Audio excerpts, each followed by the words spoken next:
ഇതിനിടെ മറന്നു പോകരുതാത്തൊരു കാര്യമുണ്ട്. വിവാഹം. നാടെല്ലാം ആശീർവാദം ചൊരിയാനെത്തുന്ന ഒരു വിവാഹം.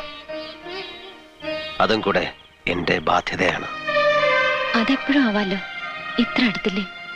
ഞാൻ കഴുത്തു കുനിക്കുന്നു, ഒരു ചരടെടുത്ത് ഇങ്ങോട്ട് കെട്ടുന്നു, കഴിഞ്ഞു. ആകാശത്തുനിന്ന് പുഷ്പവൃഷ്ടി മംഗളവാദ്യം ഉണ്ടാവും. ഭാനു, അബദ്ധം പറയരുത്. അബദ്ധമല്ല, മനസ്സിൽ എന്നോ നിശ്ചയിച്ചുറപ്പിച്ചതാണ്. നടക്കില്ല, നടക്കാൻ പാടില്ല. ഭാവിയുടെ വാതിലുകൾ മുമ്പിൽ തുറന്നു കിട്ടുമ്പോ വഴിമുടക്കുന്ന കാര്യമാണോ ചിന്തിക്കുന്നത്? വഴി തുറന്നു തരുന്ന ആളെങ്ങനെ വഴിമുടക്കിയാവും?